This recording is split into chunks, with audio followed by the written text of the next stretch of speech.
So hey guys, what's up, welcome to our channel some nice news. कुछ फिल्में ऐसी होती हैं जो सिर्फ सिनेमा घरों तक सीमित ना होकर लोगों के दिल और दिमाग दोनों की सोच बन जाती हैं और सारी समस्याओं से लड़कर एक वर्ल्ड रिकॉर्ड बना देती हैं। जैसे साउथ की blockbuster film Pushpa the rise part 1 2021 की सबसे ज्यादा लोकप्रिय फिल्मों में से एक है, जिसमें आपने देखा होगा कि पूरी फिल्म की स्टोरी पुष्पा के जीवन पर बेस्ड होती है, जिसमें पुष्पा के छोटे मोटे नौकर होने से मालिक बनने तक के सफर को दिखाया जाता है। लेकिन पुष्पा गुंडा है या हीरो, इस सवाल का जवाब हमें इसके पहले पार्ट में कहीं नहीं मिल पाया।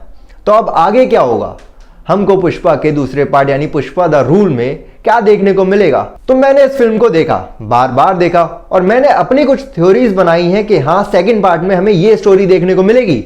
तो बिना किसी देरी के उन थ्योरीज की बात करते हैं। सबसे पहली जो थ्योरी आती है वो आती है कि पुष्पा का बेस्ट फ्रेंड, जिन्होंने पुष्पा को देखकर अपना मालिक तक बदल दिया था और बाद में धीरे धीरे पुष्पा का राइट हैंड बन गए थे, मेरे हिसाब से दूसरे पार्ट में ये बेस्ट फ्रेंड पुष्पा का सबसे बड़ा दुश्मन बन सकता है। ऐसा मैं इसलिए कह रहा हूं क्योंकि इनकी भी एक बैक स्टोरी है जिसमें उसके हाथ की उंगली कट गई थी। हो सकता है कि पुष्पा का बेस्ट फ्रेंड कहलाने वाला यह आदमी कोई सीक्रेट एजेंट हो जो पुष्पा को मारने के लिए सही समय का इंतजार कर रहा है। पर इस थ्योरी के सही होने के चांसेस उतने ही है जितना राहुल गांधी के पीएम बनने के। बात तो सही है। तो अब आते हैं दूसरी थ्योरी पर, जो कि है हो सकता है कि पुष्पा ना तो कोई हीरो हो और ना ही कोई गैंगस्टर, बल्कि वो एक पुलिस ऑफिसर हो जिसका टारगेट चंदन की लकड़ी को बेचने वाले गैंग को जड़ से उखाड़ फेंकना है। अब वो कैसे होगा? तो पहले श्रीनु और कोंडा रेड्डी को एक दूसरे से अलग करके दोनों गैंग के मुख्य आदमियों को खत्म करना, जिससे अपने आप ही गैंग मेंबर्स की संख्या कम होने लगेगी। ऐसा काफी हद तक इसलिए हो सकता है क्योंकि पुष्पा खुद अचानक इन लोगों से मिलता है, ना कि ये पुष्पा से मिलते हैं। और माल को पुलिस वालों से बचाकर सुरक्षित बाहर निकालना, ये तो किसी पुलिस वाले की ही दिमाग की उपज हो सकती है।